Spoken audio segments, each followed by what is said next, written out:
I've been to plenty of awkward office parties, but this one still haunts me. The music was too loud, the champagne too warm, and the forced smiles of corporate hierarchy painted the room like a bad mural. I stood by the table of half-eaten canapés, trying not to look like an outsider, though truth be told, I already felt like one. My wife, Clara, was somewhere across the room, laughing with her colleagues. Her laughter carried easily, too easily, and for a moment it felt foreign to me.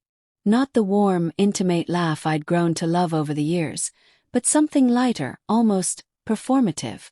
That's when he walked up. "James, right?" he said, offering a smirk that didn't quite reach his eyes. His tie was too tight, his cologne too strong, and his posture screamed arrogance. "Yeah," I replied, cautious. "I'm David," he said, sipping his drink. "Clara's." "Well, let's just say we work very closely together." The way he emphasized very made something twist in my gut. I forced a polite smile, the kind you give to someone who's already trying to pick a fight. "She's great at what she does," I said. "Oh, I'm sure she is," he replied, leaning in just slightly. "You must feel lucky. Not every man's wife gets to stay so late at the office and still keep things running at home, huh?" There it was, disguised as a compliment but sharpened into a blade. I felt my fingers tighten around my glass. I didn't want to make a scene. Clara valued her image here, and I respected that. But his smirk lingered, and my mind started racing. Why would he say that? Why the emphasis? Why the smugness? Clara appeared just in time, her hand lightly brushing his shoulder. Far too familiar for my liking. "Oh, you've met David," she said, her smile bright but her eyes, they flickered with something else. "Knees maybe." David chuckled. "Oh yes, we were just getting acquainted. I was telling him how dedicated you are." Her hand tensed just a fraction before she let go. "David, could you give us a moment?"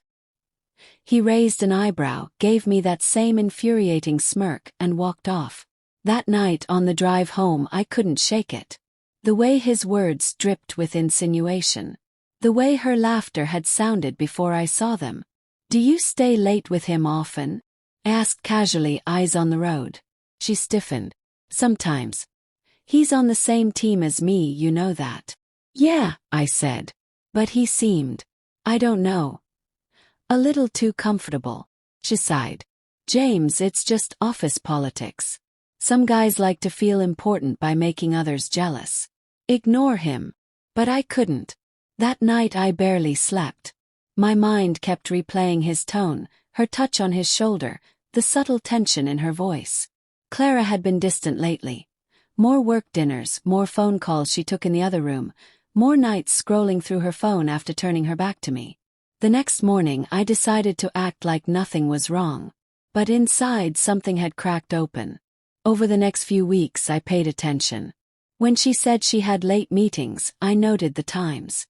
When she smiled at her phone, I memorized the moments. And then one Thursday night, she said she'd be staying at the office late for a strategy meeting. I drove to her building.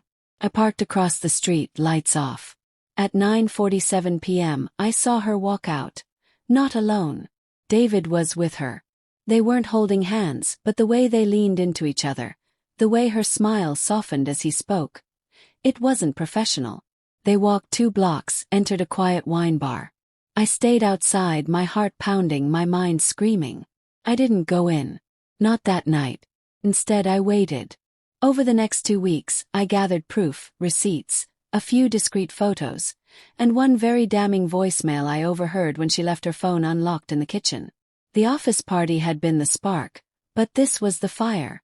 When the next company event rolled around, I accepted her invitation with a calm she didn't question. The night started like any other. Small talk, polite laughs, clinking glasses. David was there, of course, smug as ever, acting like the room revolved around him. Halfway through the evening, he raised his glass and in front of a small circle that included Clara said, "James, I have to hand it to you. Letting your wife put in so many late nights. It's admirable. Not every man's that secure." Laughter rippled, awkward, restrained. Clara's eyes went wide. And I smiled. You know, David, I said, my voice calm. You're right. It does take a lot of trust. I reached into my jacket pocket and pulled out a small envelope. But trust only works when it's not being mocked behind your back. I placed the envelope on the table. Inside were the photos, the receipts, the truth. The circle went silent. Clara's face went pale. James, she started, but I raised a hand. Not here, I said quietly. We'll talk at home. But I won't stand here and be made a fool of. David tried to laugh it off. Hey, come on, man, that's not what you think. It's exactly what I think. I cut him off, my voice low but steady. And if you were half the man you pretend to be, you'd know how to respect another man's marriage. The party continued awkwardly after that, but for me it was over. At home the truth unraveled fast. Tears, excuses, the familiar script of betrayal. It didn't mean anything. I felt neglected. It just happened. I listened. I didn't shout. The part of me that once would have begged or raged had gone cold weeks ago. Do you love him? Asked finally. Her eyes welled up. No. I don't even know what I was doing. It was attention, validation. I felt seen, and I hate myself for it. I nodded slowly. Do you know what I hate? She looked up, trembling. I hate that I let my guard down. That I trusted you to protect what we built together. And you handed it to someone who thought humiliating me in front of strangers was a game. A sob. James, please, we can fix this. But I knew then we couldn't. The next weeks were a blur of lawyers, signatures, awkwardly divided furniture. Clara tried. Therapy sessions, apologies, promises. But the truth is, once respect is shattered, love struggles to breathe. I didn't seek revenge beyond that night. I didn't ruin her career or her reputation. I simply removed myself from the equation she'd broken. Months later, I heard through mutual friends that David had moved on to another office, another woman. Clara transferred to a quieter department. As for me, I learned something crucial. Betrayal doesn't always scream in your face. Sometimes, it smirks across a crowded room with a glass of champagne and waits for you to notice.